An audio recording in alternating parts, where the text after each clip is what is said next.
be sure to like and subscribe. So today we are going to learn how to write a simple code that will display both a triangle and a pyramid. So first we will begin by a pyramid, then second we will go to we will begin with a triangle and then move to a pyramid. I had done a PowerPoint presentation that directed me on how I will write the program. So as we can see, I have numbers separated by this string, of which they are xxxxx. Then second, I'll write something like this that will be spacing them, then separate this, and then my final program will look like this. Then finally I will make all these numbers invisible and then remain with this triangle. Don't worry, it is not complicated, so stay tuned. This is the general code that does all the thing, and this is the final. So stay tuned as let me end the show. So first, let us write a simple program that will display the triangle first. So I understand by now you have the basic understanding of loops, and if not, you can also just watch because you will understand. I will explain to you in detail step by step everything I'm doing, so that you are not left behind. And if you understand for in loop, then also you should stay, because it is important, because it is a reminder of which that is good. Okay, so let's say let's just call our integer p for in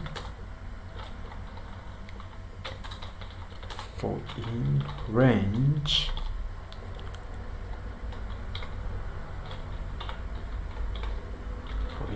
of 10,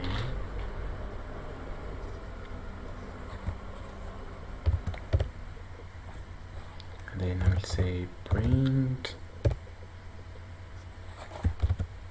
p. So let us run our program and we see how it behaves. So this is the output. So here p is an integer, of which integers are 1, 2, 3, 4, 5, any number without a decimal point, that is an integer. So, and this integer, it is in a range of 10, of which it will print 10 digits, and for sure it has printed 10 digits starting from 0 to 9. Those are 10 digits. So this means that we are on the right track. So let us now multiply this with a string, so that we will convert all this into a string. So if I multiply p, I will have to multiply this p with a string x.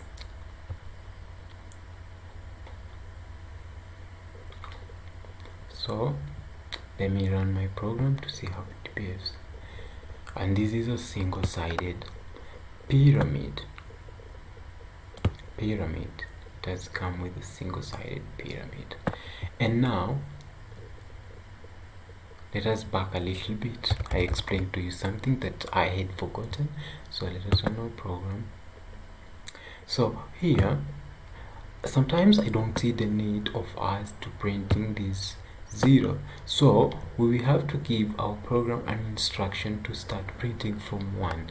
So we will come inside here, and then we will write 1, then space 1, comma, then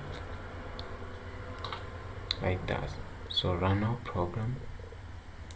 So it has begin from 1, 2, 3, 4, 5, 6, 7, 8 and 9. So at least our programs looks okay. So let us now multiply it with a string.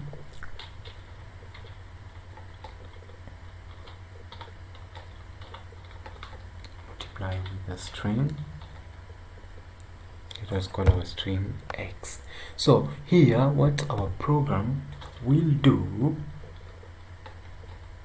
it will basically take 1. Now that we have begun from 1, it will take 1, multiply by our string x, multiply, I'm using a fake keyboard, multiply by our string x,